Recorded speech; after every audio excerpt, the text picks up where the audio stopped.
দর্শক ভালো থাকুন এর পক্ষ থেকে আপনাদের সবাইকে জানাচ্ছি অসংখ্য শুভেচ্ছা। আজ 7ই এপ্রিল বিশ্বজুড়ে ঘটা করে পালন করা হচ্ছে বিশ্ব স্বাস্থ্য দিবস। আর এবারের বিশ্ব স্বাস্থ্য দিবসকে যেটিকে অত্যন্ত গুরুত্ব দেওয়া হচ্ছে, এই দিবসে যে রোগটিতে গুরুত্ব দেওয়া হচ্ছে সেই রোগটির নাম হচ্ছে ডিপ্রেশন বা বিষণ্ণতা। বলা হচ্ছে এবারের প্রতিপাদ্যে যে ডিপ্রেশন লেটস টক, আর যেটির বাংলা মানে হচ্ছে আসুন বিষণ্ণতা নিয়ে আমরা কথা বলি। দর্শক, বিষণ্ণতাকে কেন এত বেশি গুরুত্ব দেওয়া হচ্ছে, এর কারণগুলো কি কি, কেন বেড়ে যাচ্ছে বিশ্বজুড়ে বিষণ্ণতা এবং তার চিকিৎসা কি রয়েছে, কিভাবে সেটিকে প্রতিরোধ করা যায়, সেসব নিয়ে আমাদের আজকের আলাপচারিতা। আমাদের আলাপচারিতা রয়েছেন দুজন অত্যন্ত উদীয়মান খ্যাতিমান মানসিক রোগ বিশেষজ্ঞ। চলুন পরিচিত হই দর্শক একে একে ওনাদের সাথে। শুরুতেই পরিচয় করিয়ে দিচ্ছি যার সাথে, তিনি জাতীয় মানসিক স্বাস্থ্য ইনস্টিটিউট থেকে এসেছেন এবং অত্যন্ত পরিচিত মুখ, অনেক কথা বলে থাকেন বিভিন্ন মিডিয়াতে, মানসিক রোগ বিশেষজ্ঞ ডাক্তার মেখলা সরকারের সাথে। দর্শক, আমাদের মাঝে উপস্থিত রয়েছেন বঙ্গবন্ধু শেখ মুজিব মেডিকেল বিশ্ববিদ্যালয় থেকে এসেছেন মনোরোগ বিদ্যা বিভাগের সহকারী অধ্যাপক ডক্টর সিফাত ই সাইদ। দর্শক, সেই সাথে রয়েছে আমাদের টেলিফোন নম্বরগুলো, যেগুলো কিছুক্ষণ পরপরই আপনারা টেলিভিশন স্ক্রিনে দেখতে পাবেন। চাইলে টেলিফোন করে ডায়াল ঘুরিয়ে টেলিফোন করে আপনারা আপনাদের প্রয়োজনীয় প্রশ্ন করতে পারেন, প্রয়োজনীয় সমস্যার সমাধান নিতে পারেন। আর সেই সাথে রয়েছে আমাদের ফেসবুক পেজ বি হেলদি, ভালো থাকুন। আরো রয়েছে আমাদের ওয়েবসাইট ভালো থাকুন .net। যে কোনো একটি মাধ্যমে আপনারা আমাদের সাথে ভবিষ্যতেও চাইলে যোগাযোগ রাখতে পারেন। আজকে আমরা বিষণ্ণতা নিয়ে, ডিপ্রেশন নিয়ে অনেক কথা বলবো, অনেক অজানা তথ্য আপনাদের সামনে আমরা হাজির করব। থাকুন আমাদের সাথে। শুরুতেই ডাক্তার মেখলা সরকার এবং ডাক্তার সিফাত ই সাইদ, আপনাদের দুজনকে আরো এক দফা স্বাগতম আমাদের আজকের অনুষ্ঠানে। আমরা বিষণ্ণতা নিয়ে অনেক কথা বলতে চাই। শুরুতেই আপনাদের কাছ থেকে বিষণ্ণতা বা ডিপ্রেশনের একটা সায়েন্টিফিক সংজ্ঞা চাই, এই কারণে যে টুকটাক বিষণ্ণতা ডিপ্রেশন তো আমাদের সবার মধ্যেই থাকে। সবটাই কি রোগ, নাকি এর একটা নির্দিষ্ট ব্যারিয়ার আছে বা দাগ আছে, যে দাগের পর আপনারা বলেন এটাকে অসুখ? প্রথমত হলো যে আমরা যেটা সাধারণ যে মন খারাপ বা নরমাল স্যাডনেস, এটা থেকে কিন্তু আমাদের বিষণ্ণতার রোগের যখন রোগ হবে তখন পার্থক্য রয়েছে, এবং হলো টুকটাক মন খারাপ আমাদের প্রতিদিনই বা মাঝে মাঝে হতে পারে আর কি, সেটা কিন্তু বিষণ্ণতার রোগ না। যখনই প্রথমত রোগ বলবো তখন আসলে কিছু আমাদের ক্রাইটেরিয়া ফুলফিল করতে হয়। এর মধ্যে অন্যতম ভাবে থাকবে যে একটানা যে মন খারাপ বা কোনো কিছুতেই ভালো না লাগা, এবং সাথে সাথে যে অন্যান্য আরো কিছু উপসর্গ আছে, এগুলো কিন্তু মোটামুটি 15 দিন বা তার চেয়ে বেশি থাকবে, অর্থাৎ 2 সপ্তাহ বা 2 সপ্তাহের বেশি থাকবে। এবং সাথে সাথে যে জিনিসটা থাকে যে তার একেবারে কোনো কাজে মন না বসা, কোনো কিছু ভালো না লাগা, এবং সব ব্যাপারে হতাশার বিষয়ে কাজ করা, খাবার দাবারে এক ধরনের পরিবর্তন আসা, অনেক সময় খাওয়া কমে যায়, অর্থাৎ খাওয়ার কোনো রকমের স্বাদ লাগে না, এবং আবার অনেক সময় হতে পারে খাওয়া বেড়ে যেতে পারে, ঘুমের সমস্যা হতে পারে, যেমন হলো কারো অনেক সময় ঘুম আসতে দেরি হয় বা ঘুম একদমই হয় না, অথবা একটু আগে ঘুম থেকে উঠে যায়, অথবা দেখা যাচ্ছে সারাদিনই পড়ে পড়ে ঘুমাচ্ছে। এছাড়া দেখা যাচ্ছে যে সবকিছুতেই ব্যক্তির নিজের ব্যাপারে, চারপাশ এবং হলো জগৎ সম্পর্কে বা ভবিষ্যৎ সম্পর্কে একটা নেগেটিভ থট বা এক ধরনের হতাশার বিষয়টাও কাজ করে। এবং এর চেয়ে খুব যে ডিভাস্টেটিং, সেটা হলো অনেক ক্ষেত্রে কিন্তু ব্যক্তির আত্মহত্যার মতো চিন্তা হলো মাথায় আসতে পারে, বা মনে হতে পারে যে বেঁচে থেকে লাভ নেই, এবং নিজেকে খুব ওয়ার্থলেস ফিল করা। জি, আমরা শুনবো আরো অনেক কিছু এই সম্পর্কে। তবে দর্শক, কেন বিষণ্ণতাকে বা ডিপ্রেশনকে এবার বিশ্ব স্বাস্থ্য সংস্থা এত গুরুত্ব দিয়ে দেখছে, চলুন শোনা যাক এই কথাটি ডাক্তার সিফাত ই সাইদের কাছ থেকে। ধন্যবাদ ডক্টর ফরহাদ। বিষণ্ণতাকে খুব গুরুত্ব দেওয়া হচ্ছে কারণ বিষণ্ণতাকে ভীষণ একটি ডিসেবিলিটি বেশি হয়, অর্থাৎ বিষণ্ণতা একজন লোককে কাজে অক্ষম করে ফেলে, এবং এই লোডটা বা বার্ডেনটা খুব তীব্র। এবং এটা ধারণা করা হচ্ছে যে 2030 সালের ভেতরে পৃথিবীতে ডিপ্রেশন হবে 1 নম্বর কজ অফ ডিসেবিলিটি, অর্থাৎ পৃথিবীর যত অসুখগুলো আছে এর মধ্যে সর্বোচ্চ ডিসেবিলিটি ডিপ্রেশনের কারণে হবে। কাজে এটা কিন্তু একটা ভীষণ ভয়াবহ ব্যাপার। এবং মানুষ বিষণ্ণতায় ভুগছে, কত সংখ্যক মানুষ, কোনো কি ডাটা আছে আপনাদের কাছে? এই মুহূর্তে WHO এর এস্টিমেট অনুযায়ী পৃথিবীতে প্রায় 300 মিলিয়ন মানুষ, 30 কোটি মানুষ ডিপ্রেশনে ভুগছে, এবং বাংলাদেশে এই প্রিভ্যালেন্সটা হচ্ছে 4.6%। তো এটার যদি আপনি সংখ্যায় নেন তাহলে হবে প্রায় 72 লাখ, প্রায় 72 লাখ মানুষ ডিপ্রেশনে ভুগছে, কিন্তু এর মধ্যে সবাইকে চিকিৎসা পাচ্ছে বা সবাইকে না। চিকিৎসা নিচ্ছে, উত্তরটা হচ্ছে না। এবং আরেকটি অ্যালার্মিং বিষয় হচ্ছে যে 2005 সাল থেকে 2015 সালের মধ্যে ডিপ্রেশন রোগে আক্রান্ত হওয়ার প্রবণতা প্রায় 18% বেড়ে গেছে পুরো তাই। বিশ্বে। এটা WHO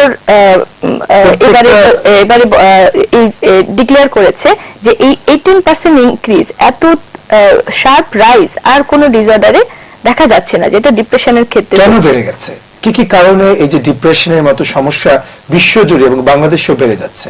আপনার কাছে কোনো তথ্য আছে? একটা হতে পারে যে আমাদের এটা ডিটেকশন গুলো বেড়ে গেছে, ডায়াগনোসিসটা বেড়ে গেছে। আর এছাড়া হলো কিন্তু কিছুটা যে ডিপ্রেশনের যে মূল যে কারণটা কিন্তু প্রথমত আমরা বলি মাল্টিফ্যাক্টরিয়াল, কোনো নির্দিষ্ট যে স্পেসিফিক একটা কারণ দিয়ে ডিপ্রেশনকে দেখা যায় তা না। এই মাল্টিফ্যাক্টরিয়াল মধ্যে রয়েছে হলো জৈবিক কারণ, একেবারেই হলো যে ব্যক্তির যে মানে একদমই তার বায়োলজিক্যাল কারণের জন্য হতে পারে, সেখানে জেনেটিক কারণ থাকতে পারে, অর্থাৎ পরিবারে যদি কোনো ইতিহাস থাকে, তার কোনো অন্যান্য যদি কোনো মেডিকেল অনেক সময় কজ থাকে সেক্ষেত্রে হতে পারে। যেমন হলো যে তার অনেক সময় আমাদের হলো কিছু নিউরো ট্রান্সমিটার অথবা কেমিক্যালস অথবা এটার সাথে কিছু হরমোনাল ব্যাপারে জড়িত, এবং কিছু কিন্তু রোগের ক্ষেত্রে যেমন দেখা যায় যে হার্টের কিছু রোগ, হ্যাঁ, তারপর রিমাটয়েড আর্থ্রাইটিস, তারপরে মানে আরো কিছু ধরনের হলো দীর্ঘমেয়াদী যে সকল ক্রনিক যে ডিসঅর্ডার, সেটাতেও কিন্তু হলো যে কোমরবিড ডিপ্রেশন থাকতে পারে। আর এছাড়া আরো যে দুটো কারণ আছে হলো যে ব্যক্তির মানসিক গঠনটা কিরকম, অর্থাৎ হলো যে ছোট কাল থেকে বেড়ে ওঠার সাথে সাথে আমাদের যে ব্যক্তিত্বের বৈশিষ্ট্য তৈরি হয়, এবং আমরা যে হলো যে চারপাশকে হলো দেখার যে একটা মানসিক গঠন তৈরি হয়, সেই গঠনে কিন্তু অনেক ক্ষেত্রে হলো আমাদের দেখা যায় যে এরা বেশি ভালনারেবল হয়ে থাকে। এবং হলো যেটা আর একটা ইম্পর্টেন্ট, সেটা হলো সাইকোসোশ্যাল স্ট্রেসার, অর্থাৎ হলো যে আমাদের সামাজিক যে নানা রকমের হলো চাপ মোকাবেলা করতে হয়। আর সেই জিনিসটা হতে পারে যে কোনো ধরনের একটা আমাদের লাইফ ইভেন্ট গুলো হতে পারে, যে এক ধরনের সম্পর্কজনিত জটিলতা বা সম্পর্ক ভেঙে যাওয়া, যে কোনো ধরনের লস ইভেন্ট, বিশেষ করে পারিবারিক অশান্তি বা কোনো কারণের সাথে দীর্ঘমেয়াদী ইভেন হলো পেশাগত কোনো রকমের জটিলতা, আর্থিক মানে ফিনান্সিয়াল প্রবলেম, রাজনৈতিক অস্থিরতা। ঠিক ডিপ্রেশন ব্যাপারটা আমি বলবো এটা না, অনেক সময় একটা অ্যাংজাইটি কাজ করে। বা আসলে যদি একটু মানে ব্রড ভাবে বলতে চাই, যে কোনো ধরনের লস ইভেন্ট, অর্থাৎ হলো এই লস ইভেন্ট হতে পারে কিন্তু যে আমি একটা শারীরিক কোনো আমার হঠাৎ করে অসুখ ধরা পড়লো, অর্থাৎ আমি যে শারীরিক যে আমি সুস্থতাটা এনজয় করছিলাম সেটা হঠাৎ করে আমি আর এনজয় করতে পারছি না, হঠাৎ করে বড় ধরনের কোনো একটা রোগ ধরা পড়লো। অথবা হতে পারে যে যেটা বললাম যে সম্পর্ক জড়িত কোনো জটিলতা বা ব্রেকআপ, হ্যাঁ, বা কোনো ডিভোর্স, সেই জায়গাটাও কিন্তু মানুষের বিচ্ছেদ, যে কোনো ধরনের বিচ্ছেদ ব্যাপারটা হতে পারে, কোনো মৃত্যু হতে পারে, হ্যাঁ, প্রিয়জনের মৃত্যু, ডিপ্রেশন নিয়ে আসতে পারে। যেটা আপনি আর একটা বললেন যে ফিনান্সিয়াল বিষয়, সেটাও কিন্তু আমাদের আজকাল যে বিশ্বজুড়ে যুদ্ধ পরিস্থিতি, এখান থেকেও কি একটা ডিপ্রেশন জন্ম নিতে পারে?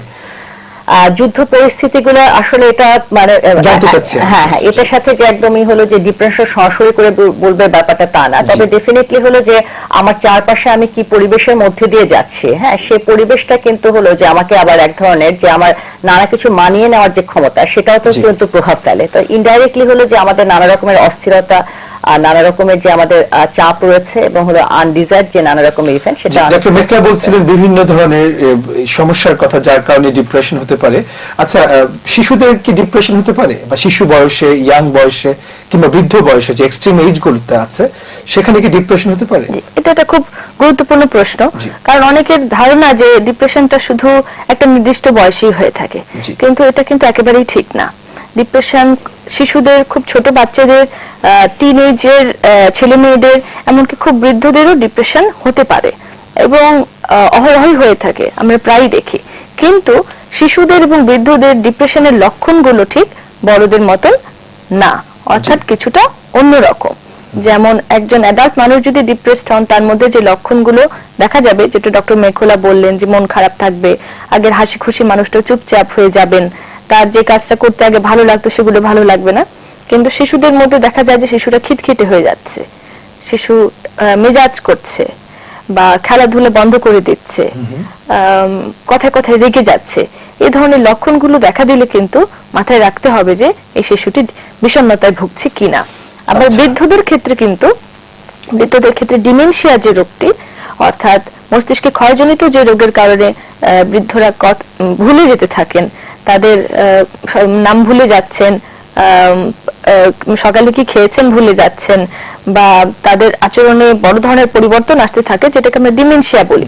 ডিপ্রেশন হলে কিন্তু এরকম ডিমেনশিয়ার মতন ফিচার আসতে থাকে, অর্থাৎ আপাত দৃষ্টিতে মনে হয় যে মস্তিষ্কে ক্ষয়জনিত রোগ, যেটাকে আমরা সিউডো ডিমেনশিয়া বলে থাকি, কিন্তু আসলে ডিমেনশিয়ার সাথেও কি ডিপ্রেশন থাকতে পারে?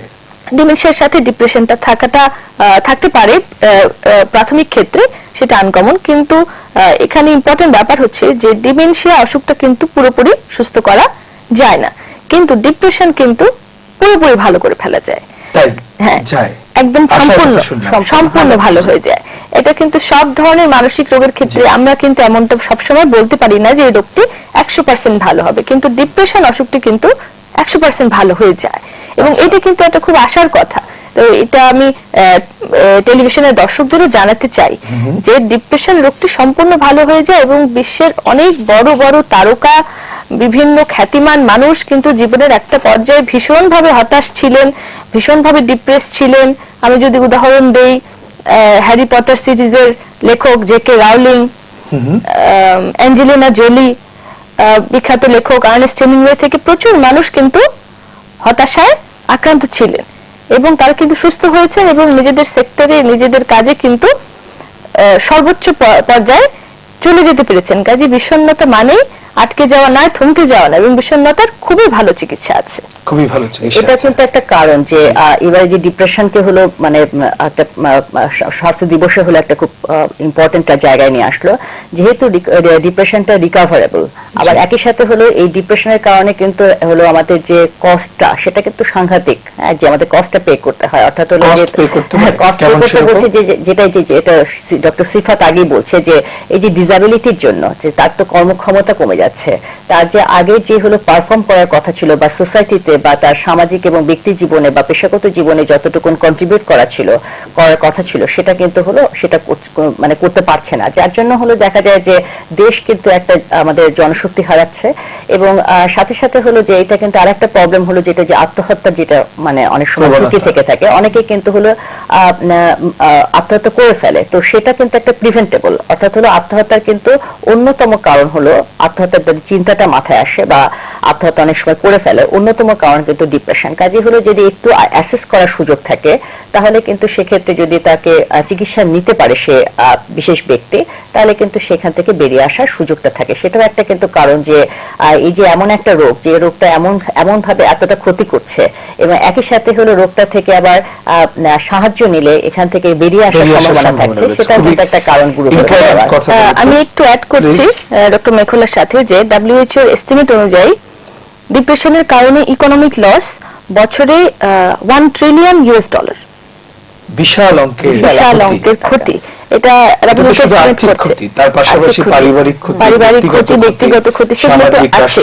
শুধুমাত্র ডিপ্রেশনের কারণে যে ইকোনমিক লসটা, সেটা মাপা হয়েছে যে $1 ট্রিলিয়ন প্রতি বছর। আমরা এরকম লস চাই না, আমরা এটার সমাধান চাই। আমরা শুনবো দর্শক, আমরা যে আলাপগুলো শুনছিলাম তার মধ্যে একটা কথা বেরিয়ে এসেছে যে ডিপ্রেশন নিজেই একটা অসুখ, বড় ধরনের অসুখ, এবং ডিপ্রেশন আবার অনেকগুলো অসুখের সাথে সংযুক্ত থাকতে পারে। আমি কি ঠিক বলেছি? হতে পারে, একটু বলবেন? জি জি। না, অনেক কিছু যেটা ক্রনিক কোনো যদি রোগ থাকে, হ্যাঁ, সেক্ষেত্রে কিন্তু হলো যে কোমরবিড ভাবে ডিপ্রেশন কিন্তু থাকতে পারে। তো সেক্ষেত্রেও কিন্তু দেখা যায় যে যখনই ব্যক্তির ধরলাম যে এক ধরনের তার হৃদরোগ সংক্রান্ত কোনো রকমের রোগ আছে, সাথে তার ডিপ্রেশন আছে, সে কিন্তু তখন ডিপ্রেশনের কারণেই তার কিন্তু চিকিৎসাটার সাথে প্রতি অতটা কমপ্লায়েন্স তার থাকবে না, চিকিৎসাটা ততটা নিতে যাবে না। কারণ হলো ডিপ্রেশন এক ধরনের হয় হতাশা, অর্থাৎ কোনো কিছু করলেই আর কোনো কিছু হবে না, এই যে হলো যে এবং হলো একটা এনার্জি কনজিউম করে ফেলে, চিকিৎসা নেওয়ার প্রবণতা কমে যাচ্ছে। কাজে হলো দুই দিকেই কিন্তু সে হলো লস হচ্ছে। একটা হলো যে তার যে একটা শারীরিক রোগ আছে, শারীরিক রোগ থেকে তার যে বেরিয়ে আসার যে তার মানে যে সম্ভাবনাটা, সেটা থেকে কমে যাচ্ছে। আবার হলো ডিপ্রেশনটাকে ইটসেলফ কিন্তু আবার এক ধরনের ক্ষতির দিকে নিয়ে যাচ্ছে। অনেক মানসিক রোগের সাথেও তো ডিপ্রেশন কম্পোনেন্ট থাকে, ঠিক না? হ্যাঁ, সেটাও থাকে। যেমন একটু যেমন ডিপ্রেশনের সাথেও অনেক মানসিক রোগ থাকে, আবার অন্যান্য অনেক মানসিক রোগের সাথে ডিপ্রেশন থাকে। যেমন ড্রাগ অ্যাডিকশন বা সাবস্টেন্স অ্যাবিউজ আমরা যে রোগটি বলি, এটার সাথে কিন্তু ডিপ্রেশন খুব কমন।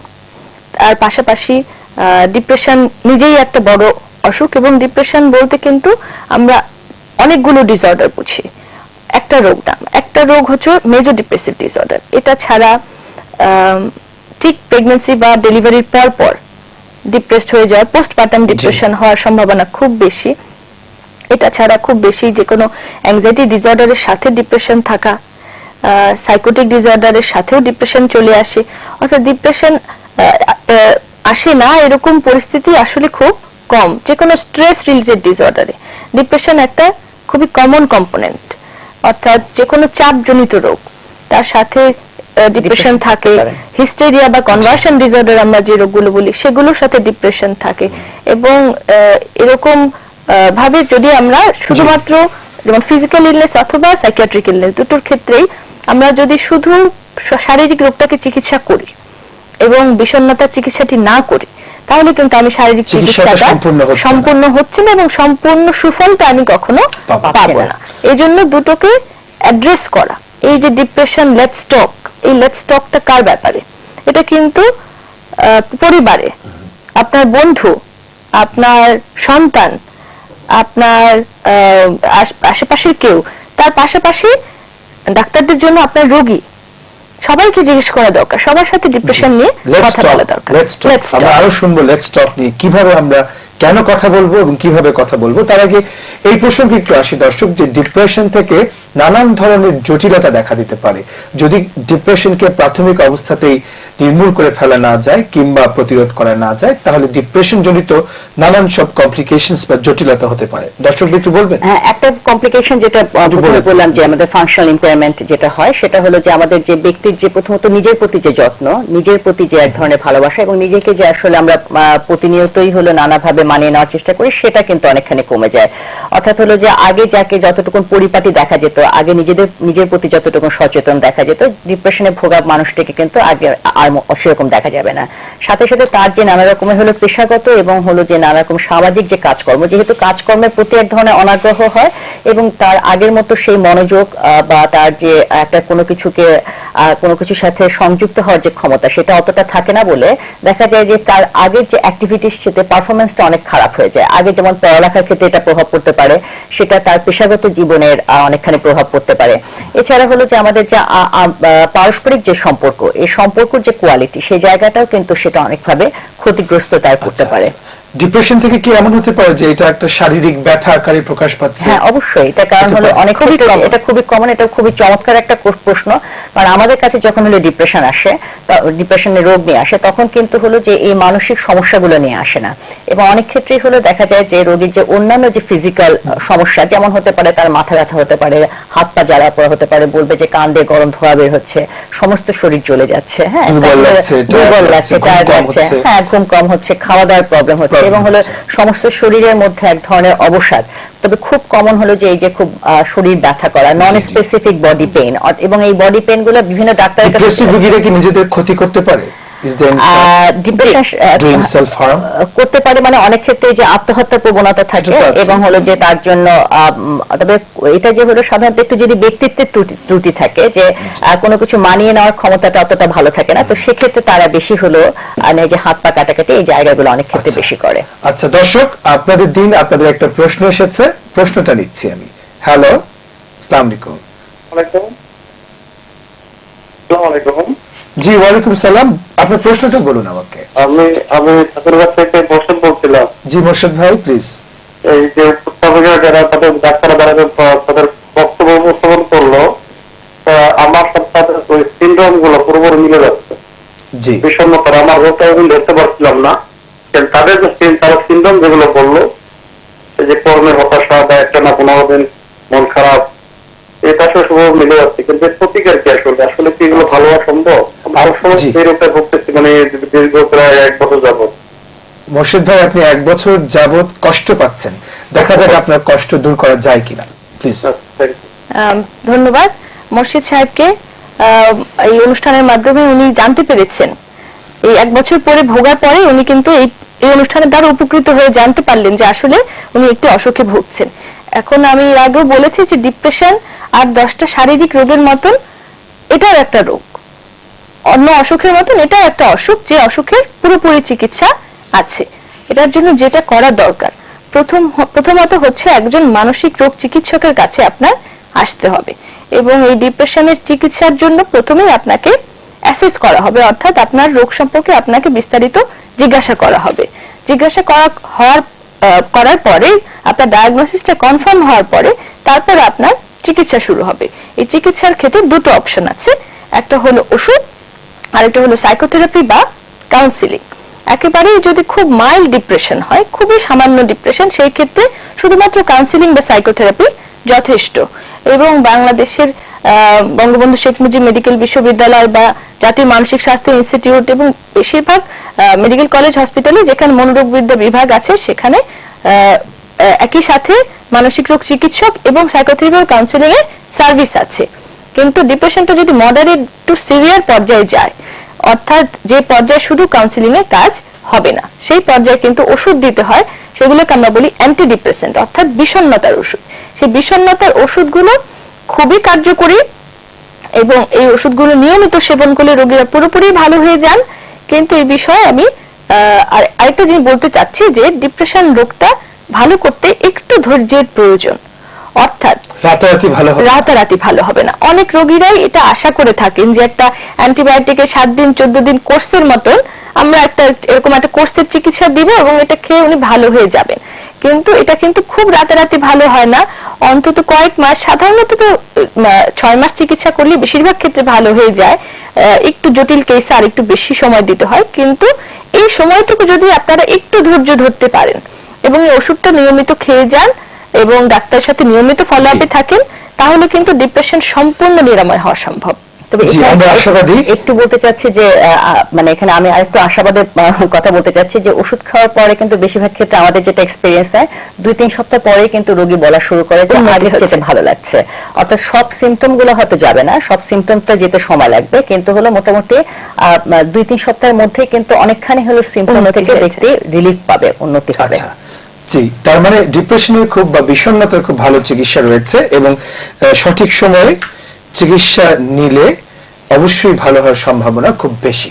আপনাদের আরেকটি ফোন দিচ্ছি। হ্যালো, আসসালামু আলাইকুম। আমি পাবনা থেকে বলছি।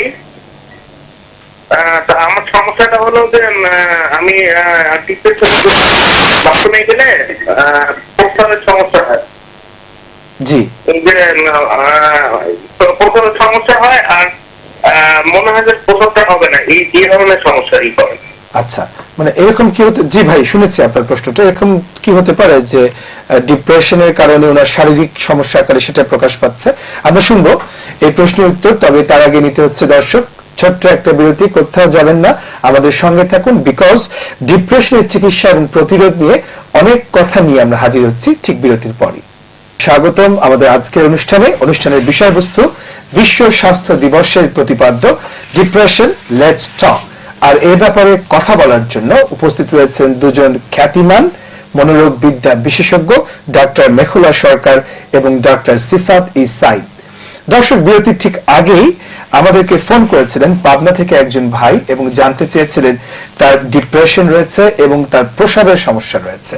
ডিপ্রেশনের সাথে প্রস্রাবের সমস্যার উনি যেটা বললো যে মানে পেশাব করতে গিয়ে মনে হয় যে বোধহয় পেশাবটা হচ্ছে না, তো সেটা আমার মনে হয় যে অন্য কোনো অ্যাসেসমেন্টের প্রয়োজন আছে। প্রথমে তো তার একজন একটা আসলে যে এই অন্য মানে তার ডিপ্রেশনের সাথে রিলেটেড না, অনেক সময় অ্যাংজাইটি নিউরোসিসের সাথে একটু থাকে না, অ্যাংজাইটির সাথে অনেক সময় অনেক ক্ষেত্রে হতে পারে যদি একটা হেজিটেন্সি হচ্ছে কিনা, সব ব্যাপার নিয়ে যারা একটু খুঁতখুঁতে থাকে। তবে এটার জন্য আসলে আমি বলবো প্রথমে তার ফিজিক্যাল কোনো কস্ট যদি থাকে সেটা এক্সক্লুড করা। ডক্টর সিফাত সাইদ, আপনি চিকিৎসা নিয়ে কথা শুরু করেছিলেন, আসুন আমরা সবাই মিলে একটু চিকিৎসা দিই আমাদের দর্শকদের, যাতে দর্শকরা আশ্বস্ত হয়।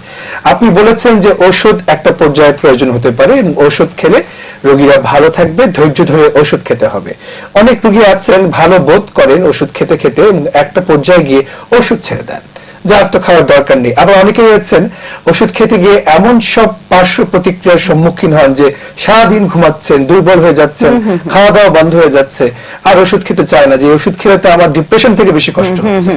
কিভাবে আপনি এর সমাধান দেন? প্রথমত হলো যে আমাদের যে অ্যান্টি ডিপ্রেসেন্ট গুলো সেটা কিন্তু হলো আমাদের নানা রকমেরই হলো, নানা ক্যাটাগরির হলো অ্যান্টি ডিপ্রেসেন্ট রয়েছে এবং কিছু কিছু ক্ষেত্রে কিন্তু আমরা সে অনুযায়ী হলো যে রোগীর সিমটম দেখে যে কিছু কিছু পার্শ্ব প্রতিক্রিয়া বিষয়ে একটু ঘুম হচ্ছে, কোনটাতে কিন্তু ঘুম হচ্ছে হচ্ছে না, কোনটাতে একটু খাবার রুচি বাড়ছে, কোনটাতে বাড়ছে না। কাজে আমাদের হাতে কিন্তু লটস অফ অপশনস রয়েছে। তো আমরা হলো সাধারণত সিমটম গুলো দেখেই আমরা মানে রোগীকে সেই বিশেষ অ্যান্টিডিপ্রেসেন্ট আমরা নির্ধারণ করে থাকি। তবে এটা ঠিক যে প্রতিটা অ্যান্টিডিপ্রেসেন্টের হলো প্রাথমিক পর্যায়ে প্রথমত 1 সপ্তাহ 2 সপ্তাহ কিন্তু একটু পার্শ্ব প্রতিক্রিয়া হয়ে থাকে। যেমন অনেক বেশি ড্রাউজি লাগতে পারে, অনেক বেশি ঘুম ঘুম লাগতে পারে, বা অনেক সময় ক্ষুধা মন্দা হতে পারে, একটু বমি বমি ভাব হতে পারে। এই ধরনের কিছু পার্শ্ব প্রতিক্রিয়া দেখা দেয় আর কি, বা এই যে খুব হলো দুর্বল হয়ে যাচ্ছে এটা ফিল হতে পারে। আমাদের দিক থেকে আসলে প্রথমত বলে দেওয়া হয় যে দুইটা জিনিস আমরা করি। একটা হলো যে পার্শ্ব প্রতিক্রিয়া সম্পর্কে যদি রোগীকে আগে থেকে হলো আমরা এক ধরনের বলে দেওয়া থাকে এবং হলো যেটাকে প্রিপেয়ার্ড রাখি, তাহলে কিন্তু অনেক ক্ষেত্রে সেই জিনিসটা কারণ এটা কিছুদিন পরেই হলো পার্শ্ব প্রতিক্রিয়াটা অবশ্যই হলো কমে যাবে, একদম কিছুই থাকবে না। আর দ্বিতীয়তটা হলো যে হলো অনেক ক্ষেত্রে হলো যে ডোজটা, যে আমরা যে ডোজটা সাধারণত প্রত্যেকের ক্ষেত্রে দিয়ে থাকি, সেটাতে অনেক ক্ষেত্রে যদি পার্শ্ব প্রতিক্রিয়ার কথা বলে সেক্ষেত্রে অনেক সময় ডোজটা কমিয়ে দেয় এবং প্রথম থেকে আসলে শুরুই করা হয় হলো খুব লো ডোজ দিয়ে শুরু করা, যাতে একেবারেই হলো পার্শ্ব প্রতিক্রিয়াগুলো মিনিমাম লেভেলে থাকে। তার মানে হলো যে আমাদের একটা রোগীর যতটুকু যে ডোজে হলো আসলে আলটিমেটলি তার ডিপ্রেশনে কাজ করবে, অ্যান্টিডিপ্রেসেন্টটা কাজ করবে, সেই ডোজে কিন্তু যেতে হলে আমাদের মোটামুটি হলো 1-2 সপ্তাহ অপেক্ষা করতে হয়। কাজে এই পার্শ্ব প্রতিক্রিয়ার ভয়ে ওষুধ বন্ধ করা চলবে না, এটা হচ্ছে আমাদের টেক হোম মেসেজ। এই বিষয়ে আমি আরেকটা কথা বলতে চাই যে এই ওষুধগুলোর ব্যাপারে কিন্তু মানুষের খুব ভুল ধারণা আছে। যেমন একটা ভুল ধারণা হচ্ছে, ভয় ধারণা আছে।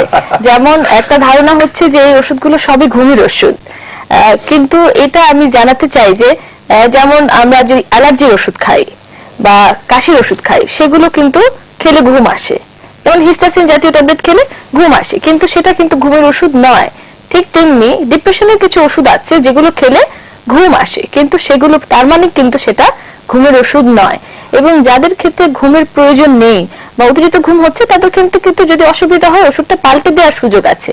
কিন্তু আসলে আমাদের সমাজে অনেকেই এই ভয়টা দেখান যে তুমি এত ঘুমের ওষুধ খাচ্ছ, তুমি ঘুমের ওষুধ খাচ্ছ, এটাকে এত ঘুমের ওষুধ খাওয়া কিন্তু ভালো না।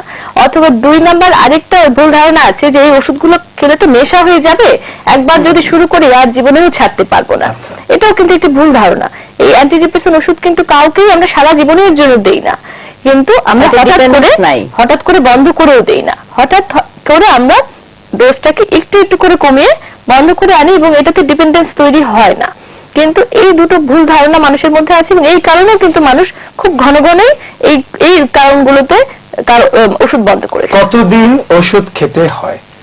আপনি বলেছেন যে 6 মাস মিনিমাম চিকিৎসা লাগে, কিন্তু অনেকেই জিজ্ঞেস করেন আমাদের কাছে যে কতদিন ধরে খাবো, একটা লিমিট থাকার উচিত। এটা হচ্ছে ডিপ্রেশনটা কিন্তু একটা এপিসোডিক রোগ। এপিসোডিক রোগ মানে হচ্ছে এটি পর্যায় হিসেবে আসে, অর্থাৎ হঠাৎ করে একটি ডিপ্রেশনের পর্যায়ে আসলো, সেটি কিছুদিন থাকবে আবার ভালো হয়ে যাবে। কাজে একটা এপিসোড যদি হয়, একজন মানুষ যদি একবার ডিপ্রেসড হন তাহলে কিন্তু ওনার 6 মাস খেতে হবে। কিন্তু একজন ব্যক্তি যদি দেখা যায় তার হিস্ট্রিতে যে তিনি তার 5-6 বার ডিপ্রেশনের এপিসোডের ঘটনা আছে তার জীবনে, তিনি বারবার তার মধ্যে বিষণ্ণ হওয়ার প্রবণতা দেখা যাচ্ছে, তার ক্ষেত্রে কিন্তু 1 বছর অথবা তারও বেশি সময় বিষণ্ণ তার ওষুধ খেতে হবে। আচ্ছা, আমাদের সময় শেষ হয়ে যাচ্ছে, আমরা ছোট ছোট কিছু প্রশ্ন নিব আপনাদের কাছ থেকে। প্রশ্ন বড়, ছোট উত্তর। তার মধ্যে একটা হচ্ছে গিয়ে যে কখন একটা রোগীকে হাসপাতালে ভর্তি হতে হয়? হাসপাতালে ভর্তির কোনো প্রয়োজন হয়? প্রথমত যদি ডিপ্রেশনের কারণে কারো আত্মহত্যার কোনো অ্যাটেম্প নিয়ে থাকে বা যদি একদমই সে ডাইরেক্টলি হলো প্রকাশ করে যে তার মানে আত্মহত্যা করতে চাচ্ছে, তো সেখানে কিন্তু কিছু অবজারভেশনের জন্য অনেক সময় করে থাকে। আর আরেকটা হলো যে ডিপ্রেশনের জন্য একেবারেই সে কোনো রকমের খাওয়া দাওয়া করছে না, মানে একেবারেই হলো শরীর খুব তার না খাওয়ার জন্য খুবই তার দুর্বল হয়ে গেছে, তো সেক্ষেত্রে আমরা অনেক সময় অ্যাসেসমেন্টের জন্য করে থাকি। তবে ডিপ্রেশনের জন্য এবং হলো রোগীর ওই কমপ্লায়েন্সটাও নাই, সে এতখানি হলো তার বিষণ্ণতায় আক্রান্ত যে তার যে সে ওষুধটা খাবে সেটার জন্য নেই, তো সেক্ষেত্রে আমাদের যদি হলো একটা স্ট্রাকচার্ড এনভায়রনমেন্টে থাকানো হয়, যেখানে আমাদের ট্রেন্ড নার্স থাকে এবং অন্যান্যরা থাকে। তো আর কোনো চিকিৎসা রয়েছে, যেমন জাস্ট আমি জানার জন্য জিজ্ঞেস করছি, ইসিটি কিংবা আর কোনো চিকিৎসা যার কারণে হাসপাতালে ভর্তির প্রয়োজন? খুব সিভিয়ার ডিপ্রেশন বা যাদের ওষুধ বা সাইকোথেরাপি দিয়েও কাজ হচ্ছে না, তাদের ক্ষেত্রে ইলেকট্রোকনভালসিভ থেরাপি বা ইসিটি একটি চিকিৎসার অপশন, কিন্তু সেটা আমরা খুবই রিজার্ভ রাখি খুবই তীব্র রোগীদের জন্য। মানে এমন যদি হয় যে একটা মানুষ, একটা রোগী আপনার কাছে আসলো ডিপ্রেশনের জন্য, আপনি তাকে ওষুধ দিলেন, চিকিৎসা দিলেন, পাশাপাশি আপনি তাকে ক্লিনিক সাইকোথেরাপি দিবেন, কি বলবেন, কিভাবে আমাকে আশ্বস্ত করবেন?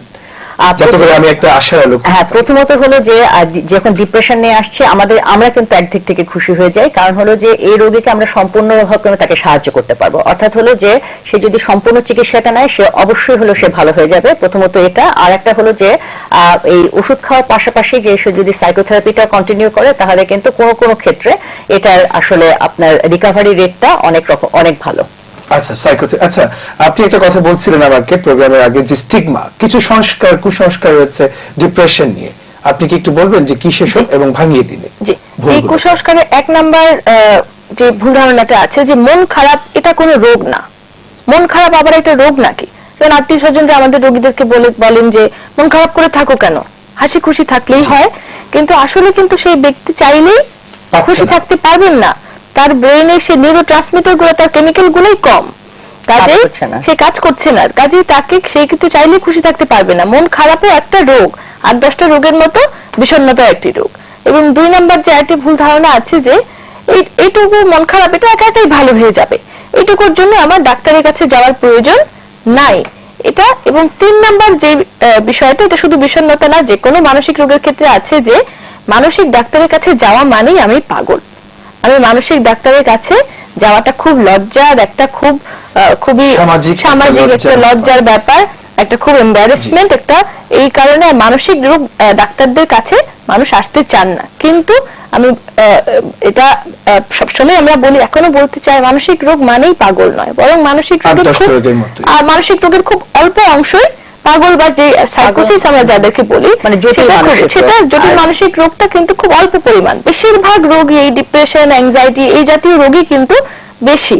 কাজেই যদি আপনি বিষণ্ণ ফিল করেন বা আপনার পরিবারের কেউ ফিল করে, আপনি মনে হয় যে ওর মধ্যে বড় ধরনের পরিবর্তন দেখা যাচ্ছে, আসুন কথা বলুন এবং সাহায্য নিন। দর্শক, এবারের বিশ্ব স্বাস্থ্য দিবসের যে প্রতিপাদ্য তার ইংরেজিটা হচ্ছে এরকম যে ডিপ্রেশন লেটস টক, বাংলা তর্জমা হচ্ছে এরকম যে আসুন বিষণ্ণতা নিয়ে কথা বলি। কেন কথা বলতে হবে বিষণ্ণতা নিয়ে, এটা সম্পর্কে ডাক্তার মেহুলা সরকার আমাদের এবারে প্রতিপাদ্য নিয়ে একটু বিস্তারিত বলুন আমাদের দর্শকদের। প্রথমত হলো যে এই যে আমাদের যেটা উনি বললেন সেটার সূত্র ধরে আসি যে স্টিগমাটা যে কাজ করছে আমাদের বিষণ্ণতা বা যে কোনো মেন্টাল হেলথ নিয়ে, এই যখনই হলো আমরা কথা বলবো যে কোনো ধরনের হলো মানসিক রোগ, বিশেষ করে হলো বিষণ্ণতা নিয়ে, যখন হলো যে টেবিল টক এবং বন্ধু বান্ধব, আশেপাশের মানুষ, পরিবারের মানুষ যখনই কথা বলবো, প্রথমত কিন্তু আমাদের হলো স্টিগমাটা ভেঙে যাবে বা আমাদের যে একটা ব্যারিয়ার ব্যাপারটা কাজ করছে সেটা কিন্তু ভেঙে যাবে, এবং সাথে সাথে কিন্তু আমরা সচেতনতা হব। এই সচেতনতাটা পারবে হলো যে আমার নিজের যদি কোনো রকমের বিষণ্ণতা আছে সেই জিনিসটাকে সম্পর্কে হলে অ্যাওয়ার হতে, অথবা আমার পাশের মানুষটি যদি হলো বিষণ্ণ হয় সেই বিষয়টা হলো আমি কিন্তু বুঝতে পারবো। এবং এই সচেতনতার হাত ধরে আসবে হলো যে ট্রিটমেন্ট সিকিং বিহেভিয়ার, অর্থাৎ হলো সচেতন হলেই হলো আমি আমার যদি সমস্যার প্রয়োজন হয়, হেল্পের প্রয়োজন হয়, সেই হেল্পটা আমি চাইতে পারবো, এবং হলো নির্দিষ্ট ব্যক্তির কাছে আমি চাইতে পারবো, এক্সপার্টের কাছে যেতে পারবো, এবং হলো যে আমার পাশের লোকটি যদি বিষণ্ণ হয় তাকে কিন্তু সে সাহায্যের হাতটা আমি বাড়িয়ে দিতে পারবো। বিষণ্ণতার চিকিৎসা একা রোগীর দায়ভার নয়, এর পাশাপাশি পরিবারের সদস্যদের, আশেপাশের বন্ধু বান্ধবদের, প্রিয়জনদের এবং চিকিৎসক সবাই মিলে এই বিষণ্ণতার চিকিৎসাটা করা যেতে পারে। আমি কি ঠিক বলেছি? জি, একটি খুব বড় ভূমিকা আছে। একজন ব্যক্তি যখন বিষণ্ণ হয়ে যান তার তো কিছুই ভালো লাগে না, তিনি চুপচাপ আছেন, হাসেন না, আগের মতো মজা করেন না, আগের মতো উচ্ছল প্রাণবন্ত নেই। এইরকম পরিস্থিতিতে তার পরিবারেরও কিন্তু একটা দায়িত্ব এসে পড়ে যে সেই ব্যক্তিটিকে জিজ্ঞাসা করা যে তোমার কি হয়েছে, তুমি কি অতিরিক্ত বিষণ্ণ বা অতিরিক্ত স্যাড ফিল করছো, আসো আমরা একজন ডাক্তারের কাছে যাই, বা তুমি আমাকে বলো তুমি কি নিয়ে কষ্টে আছো। এই বিষয়গুলো নিয়ে কথা বললেই কিন্তু তার কষ্টটাও যেমন কমে যাবে, তেমনি তার সাহায্য নেওয়া বা তার বিশেষজ্ঞের কাছে আসার যে চান্সটা যে সেটা কিন্তু আরো বৃদ্ধি পাবে। এই কারণেই কিন্তু প্রতিরোধ করতে চাই না আমার জীবনে বিষণ্ণতা আসুক। শেষ মুহূর্ত, শেষ মিনিট, কিছু কথা জানতে চাই। প্রথমত এটা নিয়ে বিষণ্ণতা নিয়ে হলো নিজের মধ্যে রাখা যাবে না, এটা নিয়ে কথা বলতে হবে, এবং যত এটা মিডিয়াতে কথা বলতে হবে, ইলেকট্রনিক মিডিয়াতে কথা বলতে হবে, এবং হলো যে নিজেদের মধ্যে জায়গাটাতে কথা বলতে হবে, এবং হলো কোনো কেউ যদি বিষণ্ণ হয় সেখানে কিন্তু অবশ্যই হলো মানসিক রোগ বিশেষজ্ঞের সাহায্য নিতে হবে। এবং যদি সাহায্য নেয় এটুকুন আমরা গ্যারান্টি দিতে পারি যে অবশ্যই হলো যে সে যে কষ্টটা নিয়ে হলো প্রাথমিক স্টেজে সে চিকিৎসকের কাছে আসে, ওষুধের সাথে মাধ্যমে কিন্তু অথবা সাইকোথেরাপির মাধ্যমে যে অর্থাৎ যে চিকিৎসাটা সে পাবে সেটার মাধ্যমে কিন্তু সে অবশ্যই হলো আগের চেয়ে সে ভালো বোধ করবে। ডাক্তার মেহুলা সরকার এবং ডাক্তার সিফাত সাঈদ, আপনাদের দুজনকে অনেক ধন্যবাদ ছোট্ট পরিসরে আপনারা বিষণ্ণতা নিয়ে, ডিপ্রেশন নিয়ে কথা বলেছেন। আশা করি দর্শক আপনাদের সবারই কাজে লাগবে, উপকারে আসবে। দর্শক, ডিপ্রেশনকে জীবনে অ্যালাউ করা যাবে না। ডিপ্রেশন বা বিষণ্ণতাকে জীবনে পুষে রাখা যাবে না। যদি এই ডিপ্রেশন বা বিষণ্ণতা চলেও আসে আমার জীবনে, তবে সেটিকে গোপন না রেখে, ভেতরে ভেতরে পুষে না রেখে কথা বলুন। এজন্য বিশ্ব স্বাস্থ্য সংস্থা এবার বলছে, ডিপ্রেশন লেটস টক। আসুন ডিপ্রেশন বা বিষণ্ণতা নিয়ে কথা বলি। সবাইকে ধন্যবাদ জানিয়ে শেষ করছি আজকের অনুষ্ঠান। Thank you very much.